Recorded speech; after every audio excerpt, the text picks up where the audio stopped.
అందరికీ నమస్తే అండి. Welcome to my channel. ఈరోజు దేవుని వాక్యం యోహాను సువార్త 11:40 నీవు నమ్మిన యెడల దేవుని మహిమను చూతువు. ఈ వాక్యంలో మెయిన్ 2 కీవర్డ్స్ ఉన్నాయి. ఏంటి చెప్తారా? ఈ వాక్యంలో ఉన్న 2 కీవర్డ్స్. ఫస్ట్‌ది ఏంటంటే నీవు నమ్మిన యెడల. సెకండ్ వన్ దేవుని మహిమను చూస్తా. ఓకేనండి. ఫస్ట్ కీవర్డ్ ఏంటి? నీవు నమ్మిన యెడల. రెండోది దేవుని మహిమను చూస్తావు. అంటే ఇక్కడ నువ్వు పరిశుద్ధంగా ఉన్న యెడల, నువ్వు మంచిగా జీవించిన యెడల, నువ్వు పవిత్రంగా ఉన్న యెడల అట్లా అంటలేదు.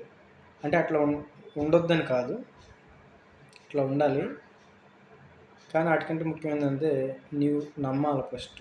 హెబ్రీ పత్రిక 11-12 అధ్యాయాల్లో నమ్మటం గురించి చెప్తూ కొన్ని ఎగ్జాంపుల్స్ చెప్తాడు. అంటే బైబిల్లో ఉన్న భక్తులు ఏ విధంగా ఏం చేశారు అవన్నీ అక్కడ చెప్తూ ఉంటాడు. ఆ 2 అధ్యాయాలు చదివితే ఈ వాక్యం మనకు బాగా అర్థమైంది.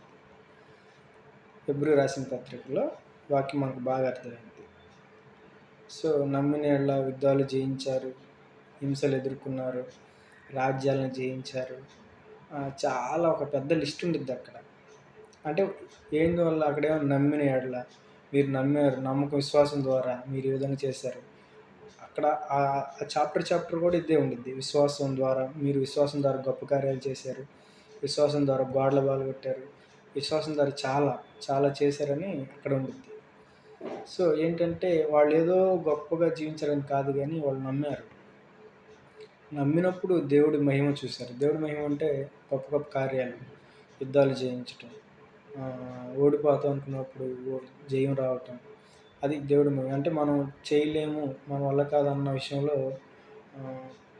ఉండటం, అంటే మనం చేయగలగటం, అధైర్య పరిస్థితుల్లో ధైర్యం పడటం. సో ఈ వాక్యం తర్వాత మీరు హెబ్రీ రాసిన పత్రిక 11-12 చదవండి. ఎగ్జాక్ట్ దీని ఎక్స్ప్లెనేషన్ అక్కడ ఉంది. యోహాను రాసిన 11:40లో ఈ వాక్యం యొక్క కంప్లీట్ వివరణ దాంట్లో ప్రాక్టికల్గా ఉంది. ప్రాక్టికల్గా మీరు అక్కడ చూడొచ్చు. ఓకేనండి. Thank you. మన ఛానల్ సబ్స్క్రైబ్ చేసుకోండి, లైక్ చేయండి, షేర్ చేయండి. Thank you all.